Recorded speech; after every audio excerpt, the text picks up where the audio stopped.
I was very close to giving up and going back to IT. I was actually a computer science major. And that mentor of mine, Ron Kaufman, gave me one advice. And it was a life career-changing advice. He said to me that no one will ever value you unless you are somebody.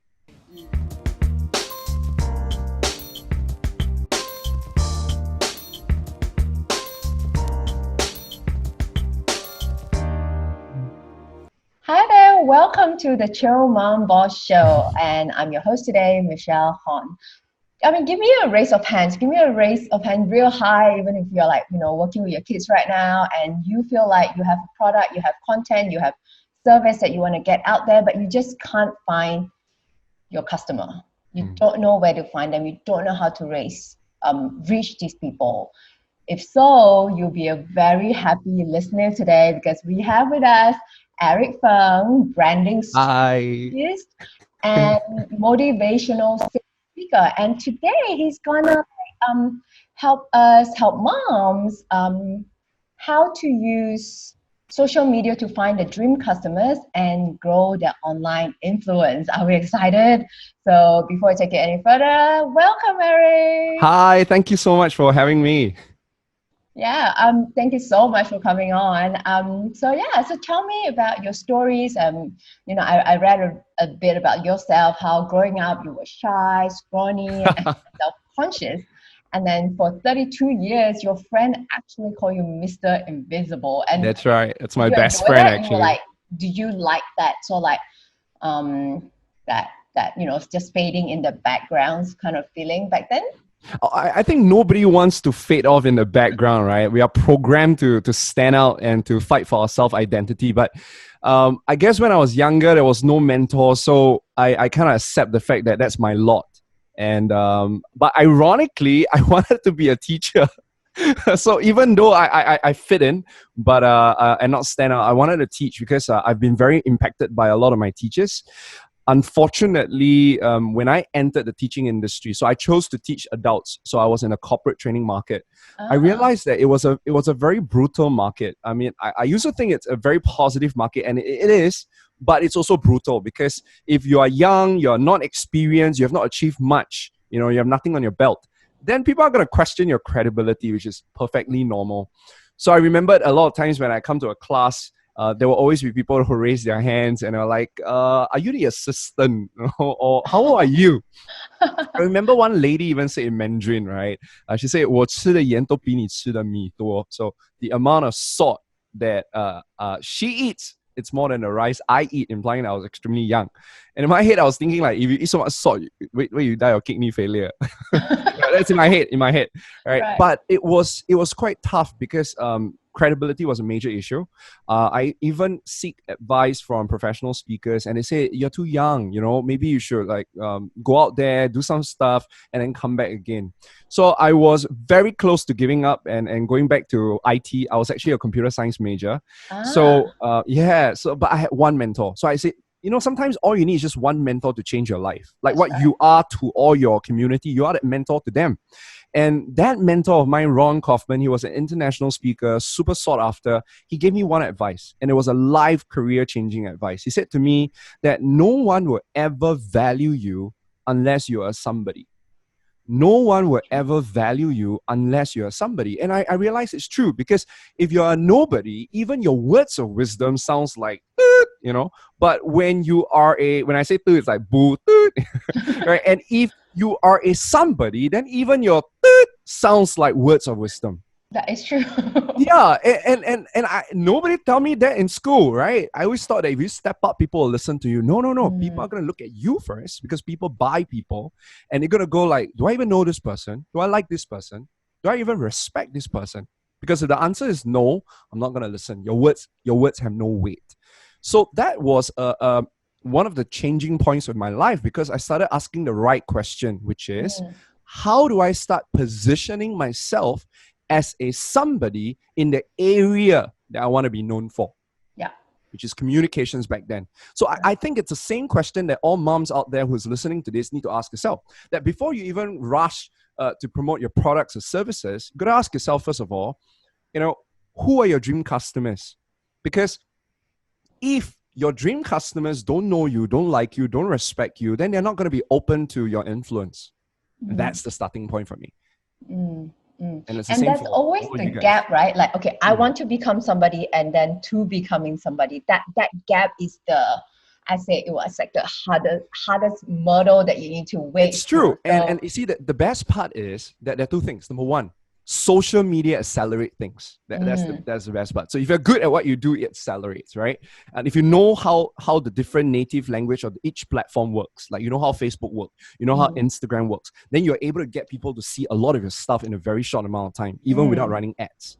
So it's about understanding the native language of the social media platform. But before I address that, I want to address another thing. Imagine your level of influence is 0 to 10. If your influence is at a 5, you're going to start attracting customers whose knowledge level is 5 and below. Yeah. Sometimes you might accidentally attract a 6 and a 7, but if you don't buck up and go level up, then you're going to lose them. So who cares if you are at 1? Because you're just going to attract people who are less than 1. And they are. I mean, even if I just said 0.1% of Singapore, right? If let's say you're playing the Singapore market, it's still a lot of customers. So influence is relative. Yeah, so stop comparing yourself with the people out there and work on your own sphere of influence. Yeah, that's very true. I always tell my students that you don't need to be like the number 1 expert in your field. You just have to be 2 years, 5 years ahead of who you are trying to talk to. When I first wrote my book, I mean, like, I'm no expert in early motherhood and pregnancy, but I've been through 2 pregnancy. I think I'm at least a little bit knowledgeable than people who have not had any. Exactly. It's as simple as that. So, okay, great. Okay, go on. Next step. We want to learn immediately from you. So, okay, define your dream customers. So how number do 1, I define that? You find your dream customers, and the best way to find your dream customers is to look at your existing customers. Go ask yourself, out of all the existing customers that you already have, who's your favorite one, right? And find that person. So out of that, maybe the 100, you pick about 10% of them who are your favorite customers that you want more of them, right? And then you start studying them and you profile them into bullet points. Like, are they male or female? Are they of a certain age group? Do they share a certain profession, similar interests, similar values? There is a pattern. There is a pattern in terms of your demographics.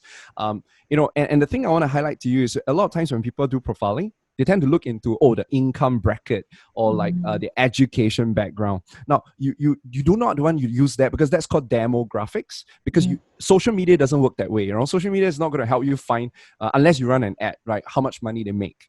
But if you think about it, social media talks about social behavior. So you need to start thinking about their behaviors, right? Who do they hang out? What groups do they usually go to get information?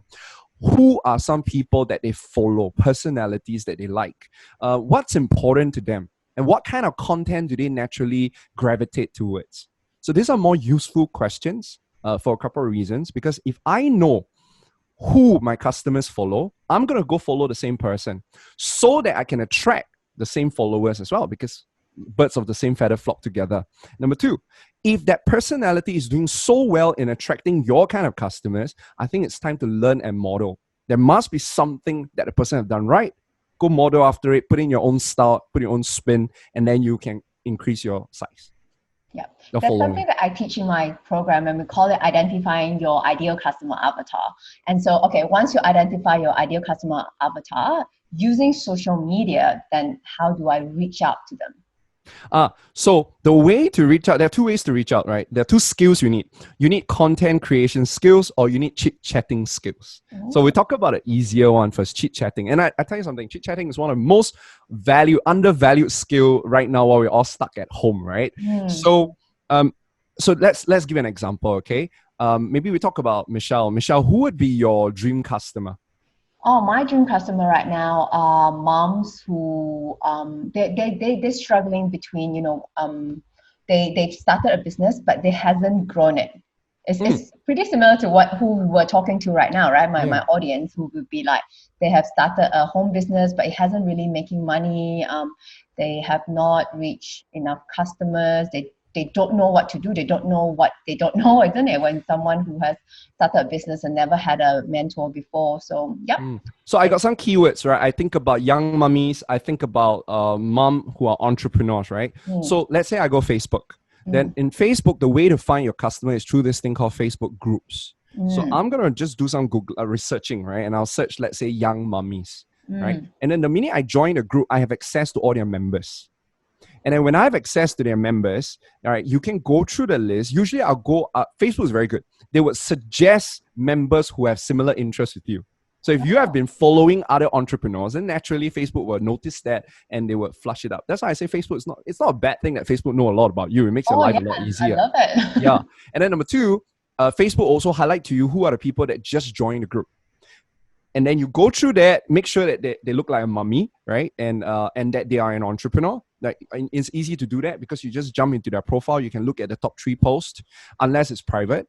And then let's say they look like the kind of customer that you're trying to go after. I'll friend them. So I'll add friend, right? But there's one more step that many people missed out. I need to put them into a friend list. So if you, let's say, are you able to let me share screen? If you can let me share screen, I can do a quick demonstration. I actually can do it. I see it here. Why don't you teach me how to do that? Yeah, okay. I'm in already. There you okay. go. Awesome. Great. So, okay, let's see. Let's say we go Facebook. Okay. I love so when you go to, can you see my screen? Okay, great. Now, so then what you do is you go in here. Let's say I'm looking for mummies, okay? And then I'll put Singapore, right? Let's say I want to go after the Singapore market. Yeah. So you go in, and then there is this very new group called 2020 SG Mummy, right? So and how you know if it's a good group, it's 60 posts a day. Now, but the problem is these are mummies who are expecting babies. So I'm not too sure if it's your kind of market because they're probably very attached or very busy, going through the labor. Yeah. But let's say, for example, this would be the right market for my book, though. Okay. So let's imagine we go with that, right? That's where I go, like all the SG Mummy each. So I would join a group.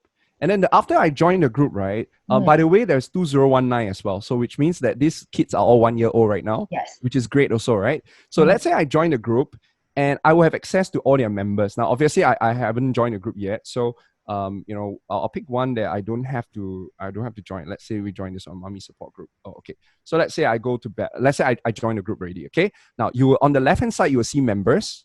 And then you click members.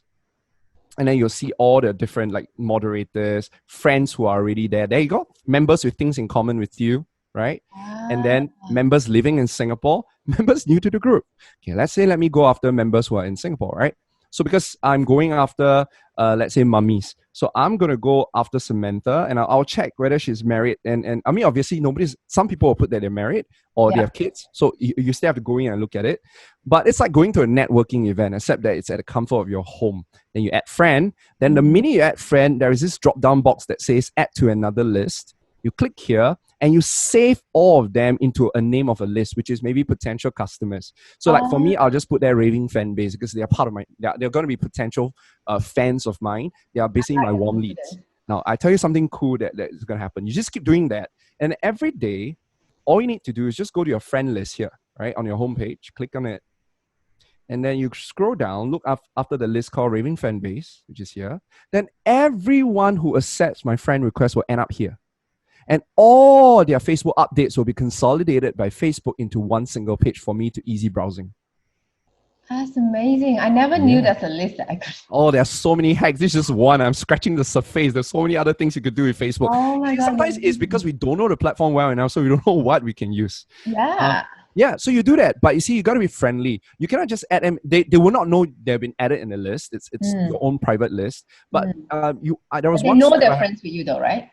They're not friends yet, but the minute they accept your friend, they will end up in that list. Okay, yeah. Yeah, but one of the things I will also do is, just now I think I added some, let's say, you need to do this. Let's say I add friend, okay? Let's say I add let me just randomly add this. Let this add this, Now, then I add to the list, right? Then I will go here. I will go to his profile.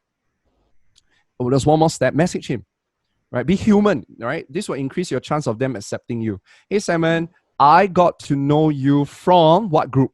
Okay. Look forward to connect with you. So you must do this. Otherwise, you're spamming, right? So it makes it human. So that's your initial point of contact. And remember this, that the minute you add them, they are here. The easiest way to start getting in touch with them is going through being interested in their life and start commenting on their post. Start liking their posts and start, if they are mummies, they'll probably share a lot of their mummy's journey. They're probably going to share their entrepreneurship journey. So this way you can already contribute your insights, your ideas, not product selling. Your job is to give value. The key is to be helpful, either by sharing insights or to be helpful by, offering your point of view that perhaps is similar to that person's point of view. Because people like people who are like them. So if they're going through some problems right now with their kids, it'd be nice to hear your story, to say that, hey, I've been through that. I'm still going through that. We can do this. Or if you have been through it and you came out stronger, then, hey, you know what? I've been through this. Empathize. Here's my thoughts. When you do that, you are catching their attention. And that's how they'll start to notice you more. Right. Yes. Then they'll be curious to come to your profile to check you out on and that's where your content comes in. Okay. And I want to highlight something to you, that having a lot of followers is vanity. Because a lot of you would think that, I need 10K followers. No, you don't need that many. There's a magic number to sales. In sales, right, in the offline world, we believe the number is 10-3-1. So you approach 10 people, they are your 10 leads, and you end up getting 3 appointments, 3 prospects that you have appointments with, you close 1. Now, but in the online world, the sales process is slightly longer because people are skeptical. So the process is 100, 20, 10. All right. Now, so why 100, 20, and 10? So you start off with 100 curious followers. And I've just showed you how you do that, right? You go to the groups or you go to the Instagram hashtag pages to catch their attention, and they'll follow you. The minute they do that, they're curious followers. So they only give you one thing, which is they're giving you a little bit of their attention. Your job is to convert them into active community, to bring them into your community. Now, your community is built outside social media platform. So you don't bring them to your Facebook group, because then you're still in the same Facebook ecosystem, and that's not going to do you well. Reasons because Facebook ultimately is an advertising platform. So if you're not going to pay money, Facebook is not going to let you have so much reach and so much views. So that's the reason why if you post things on a page, a Facebook page, for example, you get less than 1% reach. Yes. Which means if you have 100 followers, you at most only one person seeing your post. If you're on your profile, it's a little bit better. It's about 10%. Depending on how active you are. So I always recommend my mentees that after you every 100 followers, you need to convert 20 of them to join you in either your Telegram, your email list, or into your WhatsApp broadcast. So you take them outside a non-social media platform that gives you 100% push rate.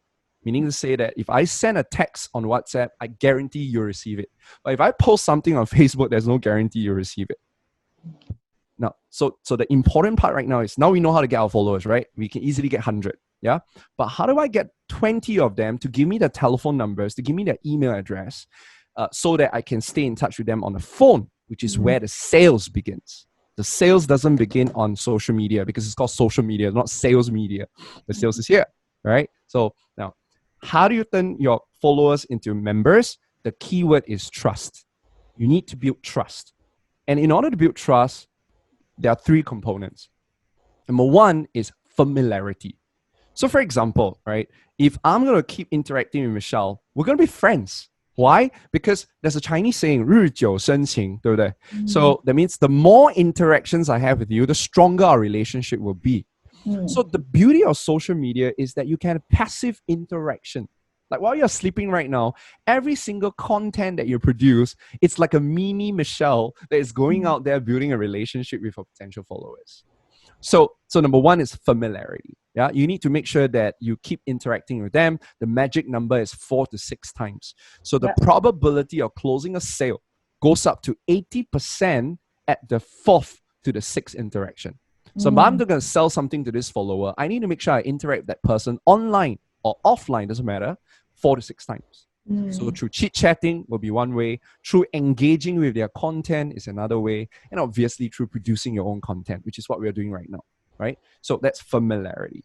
But there's a second piece, likability.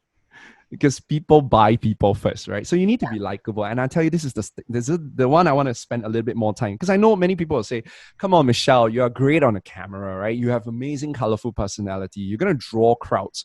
It's true. But that's because Michelle is using her assets. And I'm asking you guys to use your assets. So instead of going out there and saying, I can't be Michelle, I can't be Eric, I can't be all these people. No, no, no. No one's asking you to be them. We're asking you to be more of yourself. Right now, how do you do that? It starts with a very important question to ask, which is you got to go to your existing customers, your favorite customers, not just existing, but favorite customers. And you ask them, what makes me attractive to you? What makes me stand out from all the other people that you could have buy from, but you chose to buy from me? Because people are buyers. People have a certain taste, a certain style. And you need to go where you're celebrated. So I'm not going to try to be my competition. I'm going to try to be more of the attractive part of me that draws that kind of customers to me. Because the more I step into my uniqueness, the more I'm going to attract the kind of followers and customers that I want. So the best way is actually go talk to your customers. The best one. Don't talk to the lousy customers. Talk to your best customers, even if it's just one of them, and ask them, what made me stand out? What makes me attractive? And take note of keywords that they've given you, and organize the keywords into 5 themes. So I call it the Me 5 strategy. That means you pay attention to what are some of the words that keep coming up, and that's something that people love you for, and you need to double down on that. So for example, I did that yesterday as an experiment, as a demonstration, right? So I said, why do you follow me, and why do I stand out? And one of the things that come out a lot is, because you're very positive as a person. So that's great, right? So positivity is what attracts my best fans. Therefore, I need to double down on being positive. But does that mean that I'm not negative? No, I am negative. I'm a human being. It's just that I don't show that aspect of myself on social media, because I've decided that social media is not my diary. Social media is a platform for me to build my business. It's a very important distinction. And so I double down on that. And then I'll attract more of my followers who love positivity, which also means that they complain less. Yeah. I love that. Yep. That's definitely true, because people always say, oh, then if I attract somebody else, ICA over to my side, then, but why would they follow me? They're already following someone else. But that's not true. Like, if they eventually do come to you, that's because there's something about you that's appealing to these people, right? Said, yeah. So I want to go back and ask you, how you were sending out private chats to people and say, hey, I got to know you through XXX group, and then they say, hey, reply, hey, what? And then how do you follow up from that? What else do you say? So I would actually look at their top 3 posts, and I will ask a question relating to one of the posts that I have an interest in. Notice I have a condition, I have an interest in. So if someone's going to start doing their bonsai plants, I'm not going to ask them any questions about plants, because I don't like vegetables, I don't like plants, I don't like greenery. So I will look for something that I have in common with that person, and then I will go. Now, so that's a common interest. Or it could be really just asking yourself, what do people care about these days? I mean, the only thing that's in our mind right now is COVID-19, right? It's about staying home. So I think the most basic conversation right now, it's how's life at home, right? How's COVID-19 doing for you? So all these are great questions, but just understand that whenever you have a conversation with people, you have a goal. You see, because if you have no goal, then we don't know where the conversation is going. That's why people are struggling. My goal in a conversation is 2. Number 1, my goal is to establish common ground with you. So I call it the 3C, okay? So number 1 is I'm going to collect information. So I want to find out what you like. I want to find out, what are your goals. I want to find out, what's important to you. Now, obviously, I can't find that out in one conversation, but the end goal is to find out, your passion. I call it PPVV, your passion, your pain, your value, your vision. So my job is to collect information.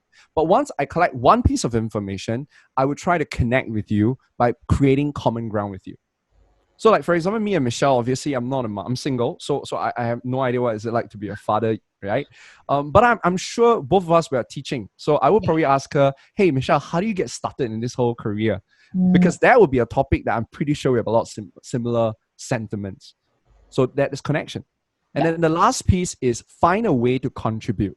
So as I'm listening to Michelle and having conversation, I will ask her as, what's a project you're working on right now? Mm, Or what's a big challenge that you're facing right now? mm, And then I see if I can help her.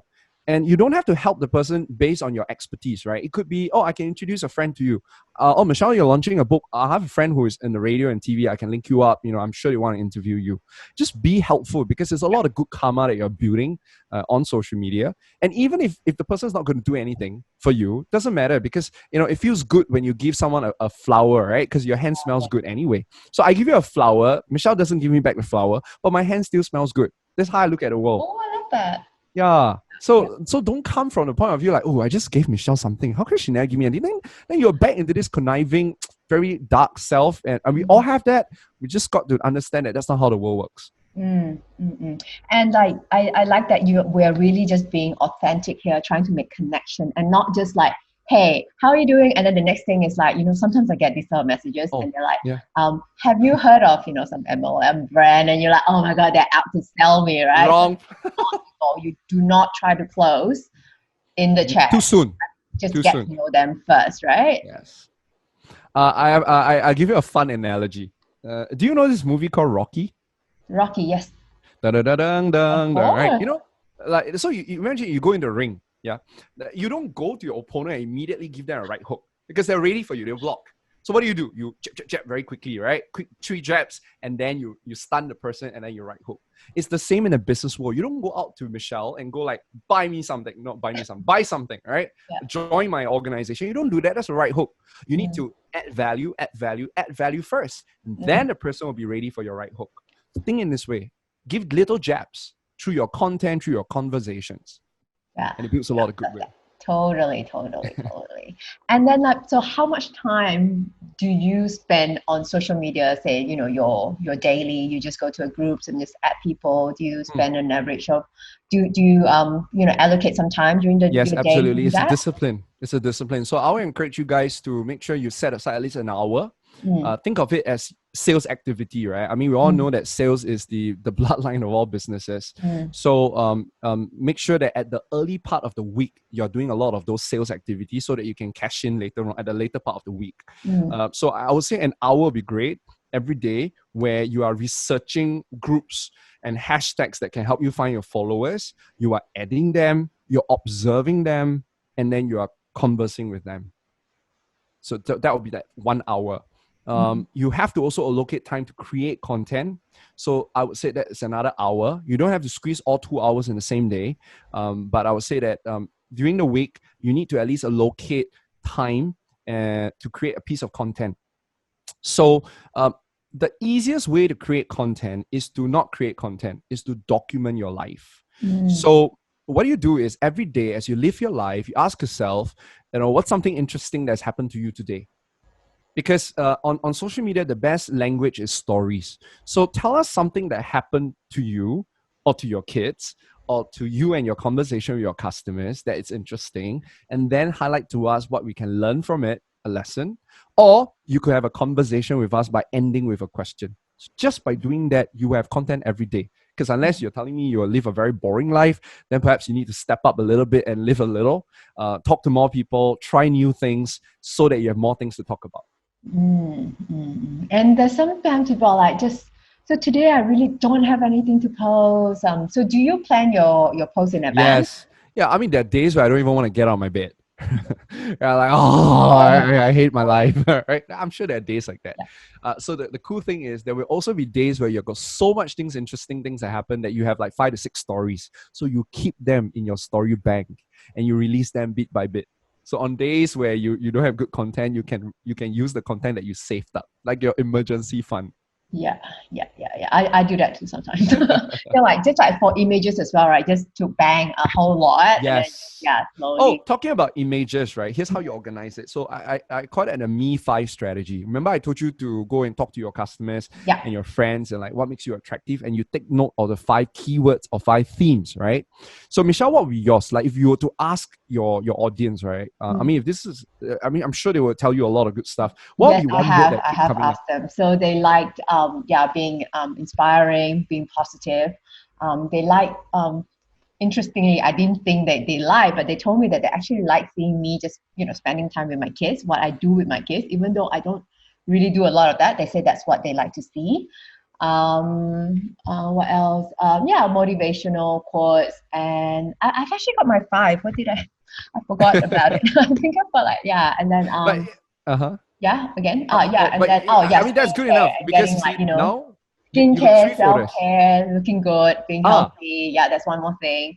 And four. then, yeah, just really self development, my self development journey, because that's what I'm been really into since I was young. So I share that my journey with them, and I think yeah, some of them There you go, resonate. five things. And you know what's the best part? Now you create five folders in your photo album.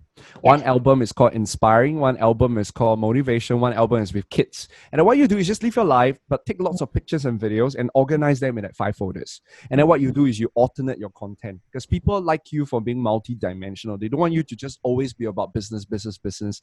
They want to Correct. see the mom aspect of you. They want to see the human aspect of you. So that's how you start collecting content. Yep, and that's also how you can reach out to maybe people who first just follow me because of the kids content. They may not be interested in business, but because of the kids one, in between they see some business one, then they pick their interest, and then that's when they Exactly, may because go into the other niche that I'm a considering, hundred right? percent, because you can't control when the person is ready to buy. You never Mm, know when they're gonna buy. All mm, you do know is if I can keep communicating with them on a consistent basis, at some point they will when they're ready. mm. So Eric, you're very still young, and I'm actually gonna you hit 40 built soon. this Maybe it's just thing for the yourself, designer. and since Mr. Invisible Day, now you're an Yeah. expert in your field. So yeah, so you use social media to do that? Quite a bit. Oh yes. So I mean, if you go back to that story, right? Mm, It was a very big epiphany for me because I know that I need to build my personal brand.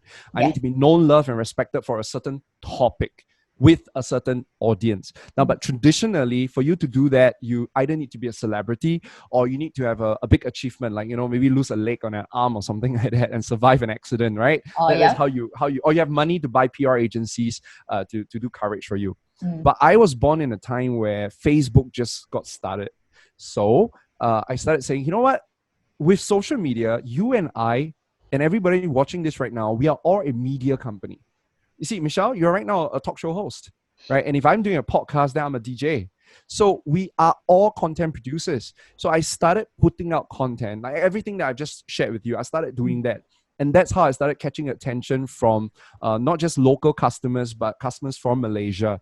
And obviously, if you do a good job, then people will talk about you. But mm, it makes it easy to talk about you because you have a Facebook page or profile. So things start to grow. So I started growing my influence in Malaysia, and I think it's important to stay close to your customers because your customers will lead you to the next frontier. So when I first started, I was teaching communications, mm. and then after that, it kind of evolved into personal charisma. But it was in 2016 that I pivoted, and if I had not pivoted, I would have died in my business. Right. Because I remember I was in Taiwan, and I was trying to teach. I was trying to sell this big boss a program on charisma, right? And he said, Eric, listen, my salespeople have two types: the new one and the experienced one. The new one and the experienced one, they have problems finding customers. Mm, And the new one have problem closing those customers too. There's no point teaching them charisma if they cannot even get customers. Boom. I was like, oh my God, yeah, maybe I should take a step back. Instead of teaching them how to be charismatic, let me teach them how to make their business charismatic so that they can attract customers. So I started mm, going into marketing. And see, that's the thing. A lot of times when people come to you and say, I want to build a business, right? I don't know what business to go into. Wrong question. The mm, question you should be asking yourself is, what problem do you want to solve? Because all good businesses solve great problems. Solve a bigger problem, you make more profits.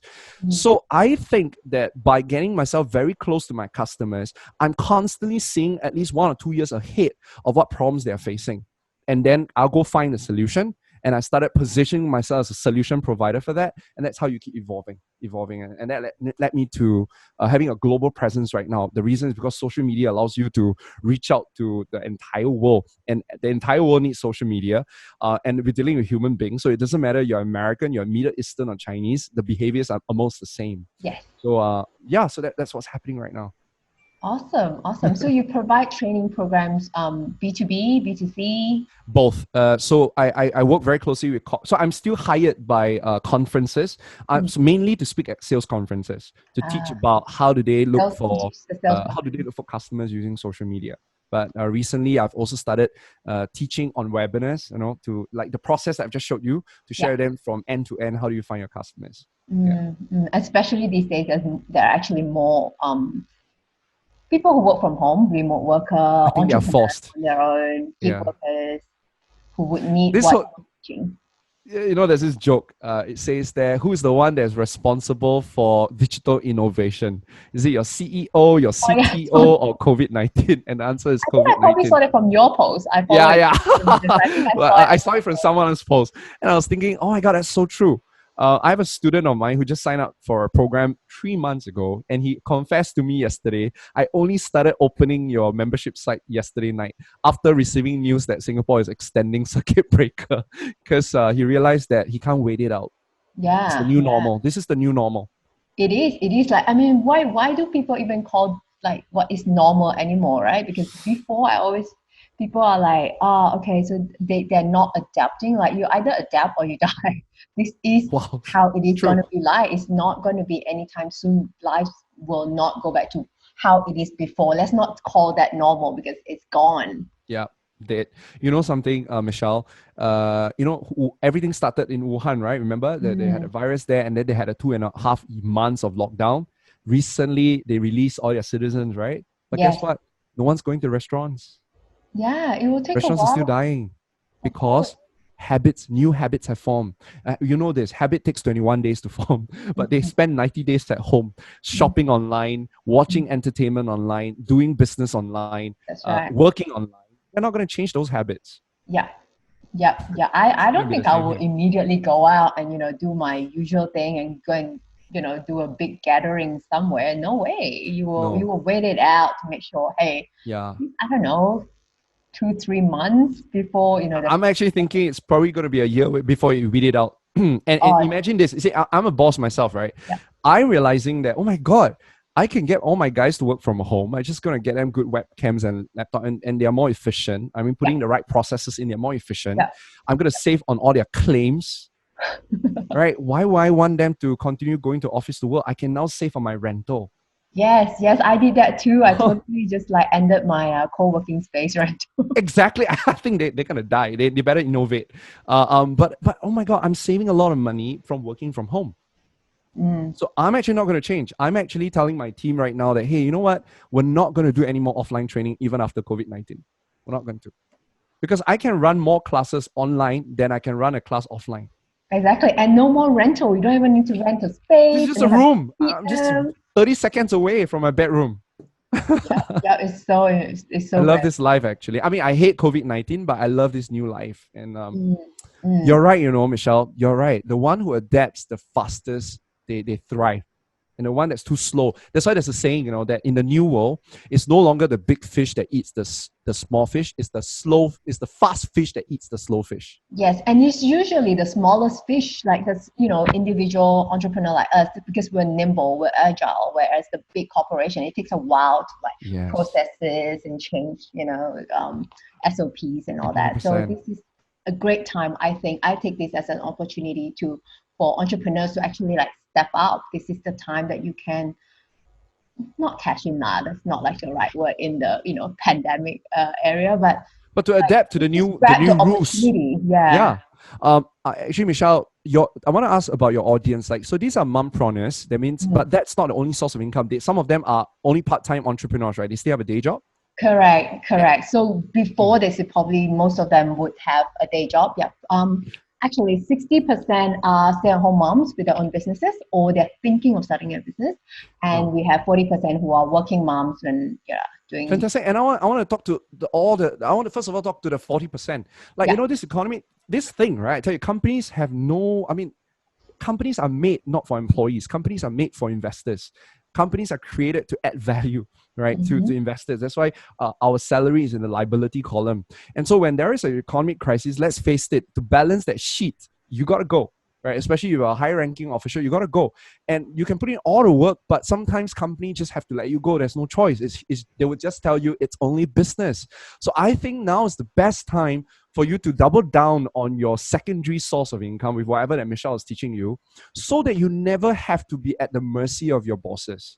And then to the rest of you who is right now working moms, your husbands are out there, with one source of income. It's very stressful. I'm sure. I'm sure being a mom is stressful too. But it would be really nice if a Yeah. family has multiple source of income, because then you have freedom of choice. So whatever you're doing, Michelle, just keep doing it, because you're helping so much people at a much deeper level. Oh, thank you. And Yeah, and you I give me always choice. appreciate experts like you to come on the show Well, to thanks for having me. sharing. And is there any last thoughts and things that you want to share with our audience? Well, I would say that, if you guys are struggling right now, or you're new to social media, you're still figuring out, I just want to let you know that to start, you don't have to be good, but to be good, you have to start. So as long as you begin right now, you're way ahead of the 80% of the other people out there who are still ignorant about what's happening. So, if you guys need help, I think Michelle is already there to help you. If you want to get more tips on social media, I talk about it every single day on Instagram and Facebook. So you can follow me on those social media platforms. Okay, so where can they find you? Your Instagram is Instagram. Eric Goes Global. Well, if you're an Instagram user, then it's Eric Goes Global. Yep. If you're a Facebook user, is just search for Eric Feng. Look for me on my page, because that's where I put a lot of my content. Okay, so back to now that you say you have a profile and you have your page. So when you add people, your friends just now, do you add them using your personal profile or your page? Okay, so here's the secret. Add them on your profile first, because it's a lot easier to find people using your profile, right? And you can group them, right? But if you have a page, people are more resistant to joining your page, because they feel that you're trying to sell them things. Yeah. So unless you have a lot of, like, I have 140,000 people on my page, so there's social proof. So that's different. But here's the secret. The minute you hit 5,000 friends, there is a button that you can press, which is called the migrate button. You can only do it once. It's an irreversible process. But what happens is you can control duplicate your 5,000 friends, which are qualified leads, because you have taken the time to find those people, and you can now duplicate that into a page. So now you have a profile with 5,000 friends, but you also have a duplicate, which is a page with 5,000 fans that are the 5,000 friends that you just added. Oh, I did not know that. So maybe I told you there's so many cool things about Facebook. Add me, because I'm quite I keep my personal profile personal. I do not add to anyone who have not met in person, and I've got a page. So I didn't know that you can bring this to the other side.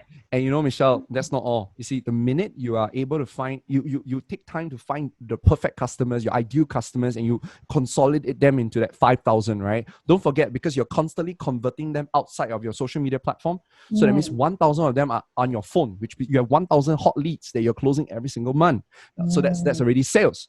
But the minute you have 5,000, you port them over to your page. Now you can run ads telling Facebook to look for more people like that 5,000. And that's how you amplify and scale. Wow. And I'm sure we will learn a lot more from you by just following Eric. And you have any more social media and how to all these nitty tips on Facebook, especially, go follow and ask, befriend him. He's very friendly. Yes. So